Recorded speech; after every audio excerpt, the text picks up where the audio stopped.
कल हमने बताया था कि जो इंग्लिश के जो लेटर्स 26 लेटर्स हैं, उन्हीं लेटर्स को मिला के उनका सिस्टमेटिक अरेंजमेंट करके आप वर्ड का फॉर्मेशन करते हैं, और इन्हीं वर्ड को अगर सिस्टमेटिक अरेंज करते हैं तो वो सेंटेंस बनता है। ठीक है, अब यही सेंटेंस हम लोग देखते हैं कि सेंटेंस जो हम बनाते हैं ये वर्ड का ही अरेंजमेंट होता है, लेकिन उस वर्ड को मैंने बताया था कि सिर्फ वर्ड आपको पढ़ने से नहीं, उस वर्ड के पार्ट्स ऑफ स्पीच को जानिए, तभी आप उस सेंटेंस में वर्ड को सही जगह पे आप सेट कर पाएंगे, सही जगह पे रख पाएंगे। तो सेंटेंस की जो बेसिकली जो हम सेंटेंस को बांटते हैं वो दो पार्ट्स में बांटते हैं।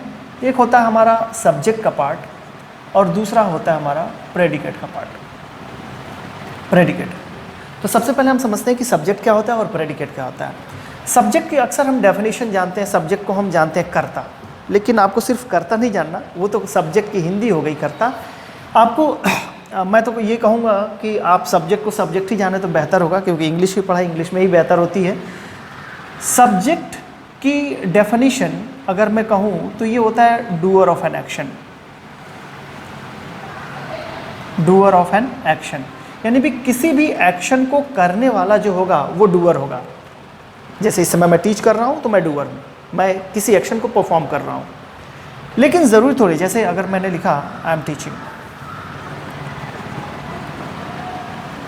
टीचिंग, तो ये वर्ब है और इस वर्ब को परफॉर्म करने वाला ये हमारा सब्जेक्ट है। इसको आप पहचान भी सकते हैं। ये सब्जेक्ट हमारा आइडेंटिफाई करने का जो तरीका है, अगर आप चाहते हैं कि सेंटेंस में हम कैसे पहचाने की चीज़ों को, ये सब्जेक्ट है, तो उसके लिए आपको वर्ब पहचानना होगा, और वर्ब से हु या व्हाट का जब क्वेश्चन करेंगे तो आपको सब्जेक्ट मिल जाएगा। अगर यहाँ पे मैंने लिखा आई एम टीचिंग, तो मैं इस टीचिंग वर्ब से मैं क्वेश्चन कर सकता हूँ who is teaching, I am teaching. आइए, आपका आंसर मिल गया। व्हाट से यहाँ पे आंसर नहीं मिलेगा, राइट। अगर जब कभी भी हु से आप इस वर्ब से क्वेश्चन पूछेंगे तो हु का जो रिप्लाई आएगा वो हमेशा कोई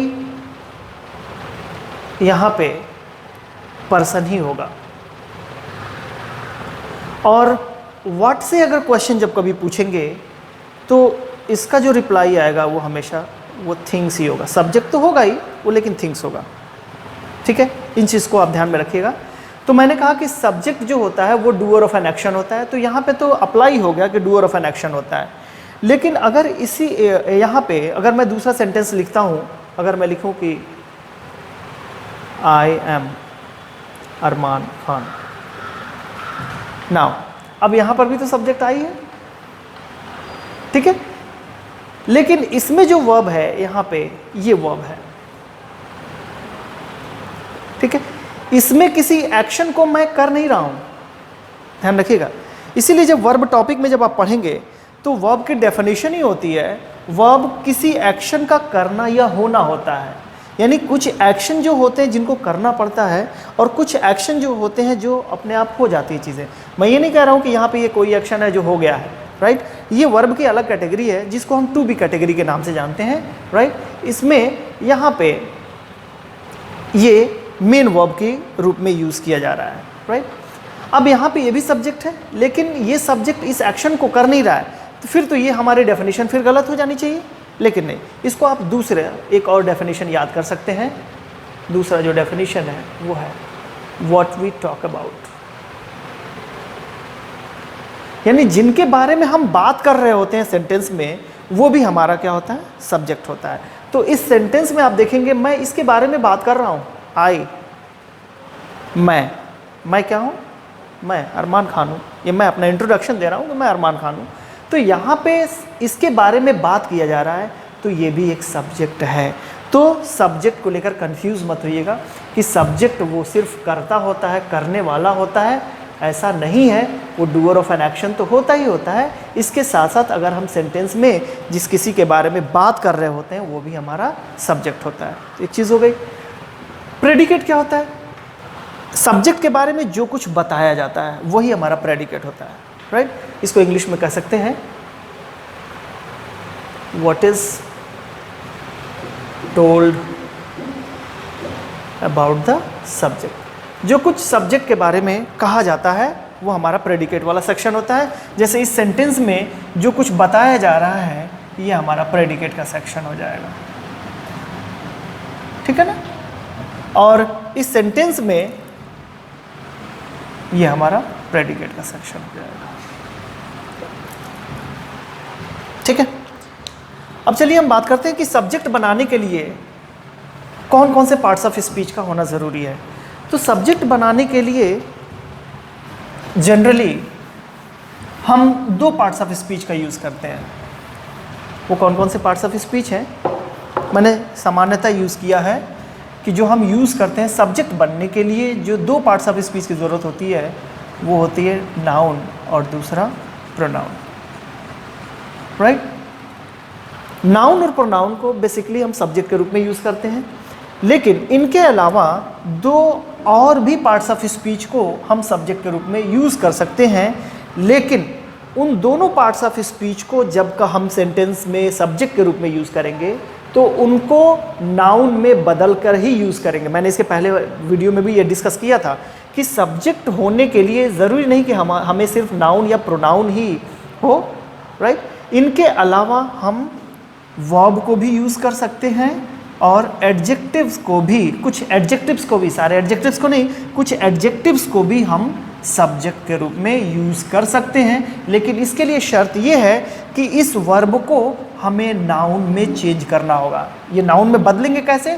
तो आपने पढ़ा होगा इन्फिनेटिव या जेरंड में बदलकर हम जब वर्ब को इन्फिनेटिव और जेरंड में बनाते हैं तो ये नाउन के फॉर्मेट में चेंज होता है। इन्फिनेटिव बनता कैसे है? वर्ब के फर्स्ट फॉर्म से पहले अगर हम टू लगा देते हैं तो ये इन्फिनेटिव बनता है, और वर्ब के फर्स्ट फॉर्म में अगर हम आईएनजी यूज़ कर देते हैं तो वो जेरंड का रूप ले लेता है, ठीक है। तो इस तरीके से इसके बारे में हम लोग वर्ब वाले टॉपिक में डिस्कस करेंगे। हालांकि इसमें भी कुछ सेंटेंसेस हम बनाकर देखेंगे किस तरीके से इन्फिनेटिव और जेरंड को हम सब्जेक्ट के रूप में यूज़ कर रहे हैं। एडजेक्टिव्स, कुछ एडजेक्टिव्स को ले लें, जैसे पुअर, ऑनेस्ट, लेम, मीक, इन सारे वर्ड्स को देखिएगा, इनकी मीनिंग फाइंड आउट करने की कोशिश करिएगा। हर एक चीज़ को बताना सही नहीं होता, कुछ चीज़ें जब आप खुद से मेहनत करेंगे तो वो चीज़ें ज़्यादा आपके लिए अच्छी होंगी। तो ये वर्ड मैंने लिखा, पुअर लिखा मैंने, ऑनेस्ट लिखा, लेम लिखा, मीक लिखा, ब्लैक लिखा, ठीक है। तो ये कुछ ऐसे वर्ड्स हैं जिनको हम चेंज कर सकते हैं, किसमें? नाउन में चेंज कर सकते हैं। और नाउन में चेंज करने के लिए इन वर्ड से पहले हमें आर्टिकल द को ऐड करना पड़ता है, और जब हम इनके पहले द यूज़ करते हैं तो ये एडजेक्टिव्स चेंज हो जाते हैं नाउन में। लेकिन ध्यान रखिएगा, ये जो नाउन बदलेगा वो हमारा सिंगुलर नहीं होगा बल्कि प्लूरल नाउन में चेंज होगा। यानी कि जब इसको हम सब्जेक्ट के रूप में यूज़ करेंगे तो ये प्लूरल सब्जेक्ट हमेशा प्लूरल होगा, सिंगुलर नहीं होगा, प्लूरल सब्जेक्ट होगा। और आपको पता है जिस तरीके का सब्जेक्ट होता है वैसे ही हम वर्ब को भी यूज़ करते हैं। यानी इसके साथ जब आप वर्ब यूज़ करेंगे तो वो प्लूरल वर्ब को यूज़ करना पड़ेगा, ठीक है। जैसे एक सेंटेंस मैं दिखाता हूँ, अगर मैं यूज़ करूँ the honest are rewarded. Honest को रिवॉर्ड किया जाता है, ठीक है।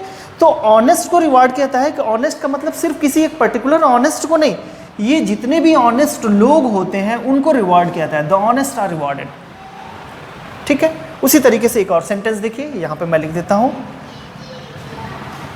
The rich, sorry, exploit the poor. The rich exploit the poor, यानी जितने भी रिच लोग होते हैं वो पुअर लोगों का, गरीब लोगों का एक्सप्लॉयट करते हैं, उनका शोषण करते हैं, ठीक है। अगर हम इसको ऐसे लिखते, ये sentence the rich exploits the poor, ये सेंटेंस आपका गलत हो जाता, क्योंकि वर्ब हमेशा, आप जानते हैं वर्ब हमेशा प्लूरल फॉर्म में होता है। और यहाँ पे इस रिच एडजेक्टिव से पहले जब मैंने द लगा दिया तो ये नाउन में चेंज हुआ, जो कि प्लूरल नाउन में चेंज हुआ।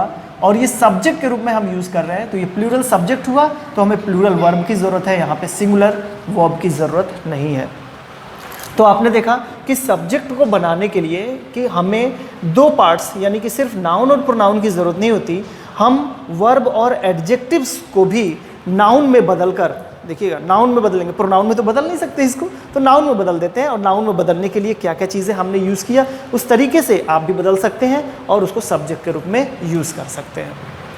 Is that clear now? तो यहाँ पे हम लोगों ने सब्जेक्ट देखा कि सब्जेक्ट बनाने के लिए कौन कौन से पार्ट्स ऑफ स्पीच की ज़रूरत पड़ती है। अच्छा, जो पार्ट्स ऑफ स्पीच हम सब्जेक्ट के रूप में यूज़ कर रहे हैं, वही पार्ट्स ऑफ स्पीच हम ऑब्जेक्ट के रूप में भी यूज़ कर सकते हैं। ठीक है, जिस पार्ट्स ऑफ स्पीच का यूज़ हम सब्जेक्ट बनाने में यूज़ कर रहे हैं, वही पार्ट्स ऑफ स्पीच का यूज़ हम ऑब्जेक्ट बनाने में भी यूज़ कर सकते हैं। ठीक है, तो उसके बारे में हम फर्दर डिस्कस करेंगे किस तरीके से ऑब्जेक्ट बनेगा। तो यहाँ पे चलिए अब इसके बाद से हम देखते हैं कि सब्जेक्ट के क्या सब्जेक्ट नाउन और प्रोनाउन ही बस सीमित रहेगा, यानी कि नाउन और प्रोनाउन, वर्ब और एडजेक्टिव्स को ही हम नाउन में बना के बस सब्जेक्ट को रख सकते हैं, या इनके अलावा भी कुछ और भी पार्ट्स ऑफ स्पीच इनके साथ यूज़ किए जाते हैं। तो आइए सब्जेक्ट की कैटेगरी को हम देखते हैं, सब्जेक्ट का क्लासिफिकेशन देखते हैं।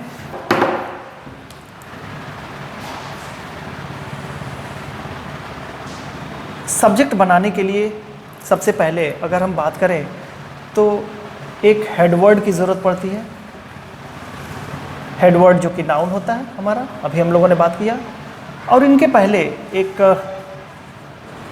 डिटर्मिनर की बात होती है। अब डिटर्मिनर क्या होते हैं, आप यहाँ पे समझने के लिए यूज़ कर सकते हैं कि ये डिटर्मिनर्स जो होते हैं वो डिटर्मिन करते हैं नाउन को। डिटर्मिन करने का मतलब क्या है, एक निश्चित करने से मतलब समझ लीजिए पर्टिकुलरली। तो जनरली अगर जो कोई भी वर्ड नाउन को मॉडिफाई करता है, एक एडजेक्टिव्स भी मॉडिफाई करता है, तो इसको एडजेक्टिव्स की भी कैटेगरी में रख सकते हैं जब तक ये सिंगुलर है, सिंगल है, डिटर्मिनर है। डिटर्मिनर की कैटेगरी में आप आर्टिकल को रख सकते हैं, ए, एंड, द, क्योंकि ये डिटरमाइनर है जो नाउन को डिटरमिन करते हैं। इनके अलावा बहुत सारे वर्ड्स हैं, जैसे this, that, these, those, many, few, little, बहुत सारे वर्ड्स मिल जाएंगे आपको। ठीक है, तो ये डिटर्मिनर है जो नाउन के पहले आएंगे। अगर नाउन है सिर्फ तो सब्जेक्ट के रूप में आप यूज़ करिए, अगर नाउन के साथ साथ ये सारे वर्ड्स आते हैं तो ये कभी भी नाउन के बाद में नहीं जाएगा, हमेशा नाउन के पहले ही आएंगे ये सब सारे वर्ड्स। ठीक है, जैसे for example a boy is standing there. अब यहाँ पे देखिए ये प्रेडिकेट वाला पार्ट है, ये वर्ब के बाद वाला प्रेडिकेट का पार्ट। हालांकि ये इस तरीके से हम नहीं समझेंगे वर्ब के बाद वाला जो भी प्रेडिकेट का पार्ट हो इस तरीके, हालांकि हर एक पार्ट्स ऑफ स्पीच को समझते हुए हम आगे बढ़ेंगे। यहाँ पे मैंने बताया कि ये सब्जेक्ट है आपका, और सब्जेक्ट में ये दो पार्ट होगा इसके, एक हो गया आपका हेडवर्ड और दूसरा हो गया आपका डिटर्मिनर। ठीक है, इसको इसी सीक्वेंस में रखेंगे। अगर आपने बॉय को पहले रख दिया और ए को बाद में रख दिया तो ये गलत हो जाएगा। ठीक है, इसीलिए हम वर्ड ऑर्डर में इसको पढ़ रहे हैं, पार्ट्स ऑफ सेंटेंस में इसको पढ़ रहे हैं। तो ये डिटर्मिनर हो गया और उसके बाद से हेडवर्ड हो गया। अब अगर डिटर्मिनर, कई सारे डिटर्मिनर हो सकते हैं, डिटर्मिनर सिर्फ यही वर्ड नहीं हो सकते, कई सारे वर्ड अगर किसी नाउन को मॉडिफाई कर रहे हैं, जैसे डिटर्मिनर के रूप में अगर डिटर्मिनर को हम क्लासिफाई करें तो डिटर्मिनर को हम तीन और भी पार्ट्स में क्लासिफाई कर सकते हैं इसको। एक होगा क्वालिफायर,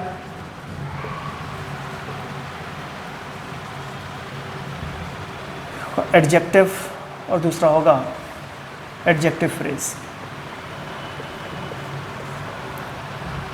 ठीक है, और फिर उसके बाद से हेडवर्ड आ जाएगा। यानी डिटर्मिनर को के रूप में ये सारे वर्ड भी यूज हो सकते हैं, क्वालिफायर, एडजेक्टिव और एडजेक्टिव फ्रेज। यानी नाउन को मॉडिफाई करने के लिए अगर ये सारे वर्ड आते हैं तो हमेशा इनको पहले रखा जाएगा।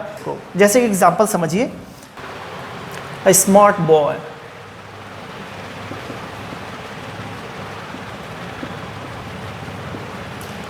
in the class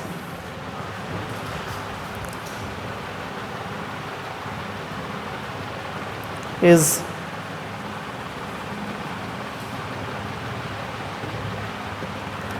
standing. A smart boy in the class is standing. Now, अब ये सेंटेंस सही है कि नहीं, इसको हम वर्ड ऑर्डर को ध्यान में रखते हुए, यानी वर्ड ऑर्डर हमें सही से तैयार है, सही से हम जानते हैं, अगर वर्ड ऑर्डर को हमने सही से पढ़ा है तो हम यहाँ पे देखेंगे कि वर्ड को सही जगह पे रखा गया है कि नहीं रखा गया। अगर सही जगह पे रखा गया तो सेंटेंस सही है, अदरवाइज गलत है, राइट। ये तो प्रेडिकेट वाला पार्ट हो गया, इज स्टैंडिंग, ठीक है। ये आपका हेल्पिंग वर्ब है, ये आपका मेन वर्ब है, राइट। हमें इसको देखना है, ये देखिए सब्जेक्ट के रूप में पूरा यूज़ किया गया है, लेकिन यहाँ सब्जेक्ट के रूप में अगर हम देखेंगे तो बॉय एक नाउन है, यहाँ पे ये हेडवर्ड के रूप में यहाँ पे यूज़ किया गया है, हेडवर्ड। इसी बॉय को मॉडिफाई कर रहा है कौन? स्मार्ट, एडजेक्टिव हो गया। और यहाँ पे स्मार्ट को डिटरमिन करने के लिए यहाँ पे एक डिटरमिनर का यूज़ किया गया, ए, यानी कि इसका मतलब सीक्वेंस सही है हमारा, headword, adjective, determiner. Adjective phrase नहीं है। अगर एडजेक्टिव फ्रेज आता है तो एडजेक्टिव फ्रेज को हमेशा इस नाउन के बाद में रखेंगे, ध्यान रखिएगा। एडजेक्टिव फ्रेज होता क्या है? एडजेक्टिव सिर्फ एक वर्ड के रूप में, अगर सिंपल वे में समझना चाहें तो एक वर्ड होता है जो किसी नाउन को मॉडिफाई करता है। लेकिन एडजेक्टिव फ्रेज क्या होते हैं? वो ग्रुप ऑफ वर्ड्स होते हैं जो किसी नाउन को ही मॉडिफाई करता है, ठीक है। वो ग्रुप में आते हैं, दो या दो से अधिक वर्ड्स हो सकते हैं, लेकिन एडजेक्टिव जब आएगा तो वो सिर्फ सिंगल आएगा, राइट। तो यहाँ पे देखिए इन द क्लास जो है ये बॉय को ही मॉडिफाई कर रहा है या स्मार्ट को मॉडिफाई कर रहा है? A smart boy in the class, who in the class? Boy in the class. So boy in the class ये नाउन को ही मॉडिफाई कर रहा है, तो ये एडजेक्टिव नहीं है एग्जैक्टली, ये एडजेक्टिव फ्रेज है। ये फ्रेज और क्लॉज वाले टॉपिक में हम लोग इसके डिटेल्स में स्टडी करेंगे। यहाँ पे सिर्फ हमें ये दिखाना है कि नाउन को मॉडिफाई करने के लिए अगर कोई वर्ड आता है तो उसके पहले, और अगर उस यहाँ पे ध्यान में रखिएगा ये जो डिटर्मिनर आता है वो नाउन के लिए ही आता है, तो अगर इसको डिटर्मिन करने के लिए कोई वर्ड आता है, डिटर्मिनर आता है, तो हमेशा यहाँ पे इस एडजेक्टिव से पहले रखा जाएगा, ठीक है। एडजेक्टिव फ्रेज आता है तो हमेशा नाउन के बाद रखा जाएगा, फिर उसके बाद से प्रेडिकेट वाले सेक्शन रखे जाएंगे। तो यहाँ पे सब्जेक्ट के रूप में देख सकते हैं इतने सारे वर्ड का हमने अरेंजमेंट किया और सही एक सीक्वेंस में अरेंज किया। अगर किसी की भी सीक्वेंस इधर उधर हो जाएगी तो ये सेंटेंस आपका गलत हो जाएगा। यानी आप इस सेंटेंस को ऐसे नहीं लिख सकते, a smart boy, sorry, a smart in the class boy is standing. ये सेंटेंस आपका गलत हो जाएगा। इस तरीके से सेंटेंस नहीं लिख सकते, क्योंकि अलग अलग पार्ट्स ऑफ स्पीच को देखें तो यहाँ पे ये एडजेक्टिव फ्रेज की सीक्वेंस गलत हो गई। यानी अगर एक लाइन में इसको समझने की कोशिश करें तो सब्जेक्ट को सब्जेक्ट में सिर्फ नाउन या प्रोनाउन आता है, दैट्स फाइन, ठीक है। लेकिन अगर ग्रुप में वर्ड्स आते हैं और उनको जब अगर आपको सीक्वेंस में लगाना है तो आप ऐसे लगा सकते हैं। सबसे पहले आप यूज़ कर सकते हैं एक डिटर्मिनर, ठीक है। उसके बाद से आप यूज़ कर सकते हैं क्वालिफायर, फिर उसके बाद से यूज़ कर सकते हैं हेडवर्ड। आई होप यहाँ पे चीज़ें दिख रही होंगी, नहीं दिख रहा हो तो आप ध्यान रखिएगा। पहले डिटर्मिनर आप यूज़ करेंगे, डी से मैं डिनोट कर देता हूँ, क्वालिफायर क्यू से डिनोट कर देता हूँ, और फिर उसके बाद से हेडवर्ड एच। तो क्वालिफायर जो होता है जनरली वो एडजेक्टिव होता है। डिटर्मिनर मैंने आपको बता ही दिया कि ये सारे वर्ड्स डिटर्मिनर हैं, सिर्फ इतना ही नहीं है, बहुत सारे हैं। वो हम लोग एडजेक्टिव्स के टॉपिक में भी देखेंगे, एक बार हम जब आर्टिकल पढ़ेंगे तो उसमें भी देख लेंगे। सो डिटर्मिनर आप यूज़ करिए, फिर क्वालिफायर यूज़ करिए, फिर हेडवर्ड यूज़ करिए, और फिर उसके बाद से आप एडजेक्टिव फ्रेज को यूज़ करिए। तो ये चार चीज़ें मिलकर आपको सब्जेक्ट का फॉर्मेशन करती हैं। यानी चार चीज़ें ये मिलकर कौन कौन सी, एक बार और ध्यान में रखिए, डिटर्मिनर, क्वालिफायर, हेडवर्ड, और फिर उसके बाद से एडजेक्टिव फ्रेज। तो अगर इन चीज़ों को आप नहीं पहचानते, कौन सा डिटर्मिनर है, कौन सा क्वालिफायर है, कौन सा हेडवर्ड है, कौन सा एडजेक्टिव फ्रेज है, आप इसको पहचानते नहीं, तब तक आप सब्जेक्ट का फॉर्मेशन सही से नहीं कर सकते। हमेशा ये चीज़ें आपके लिए गलत हो जाएंगे।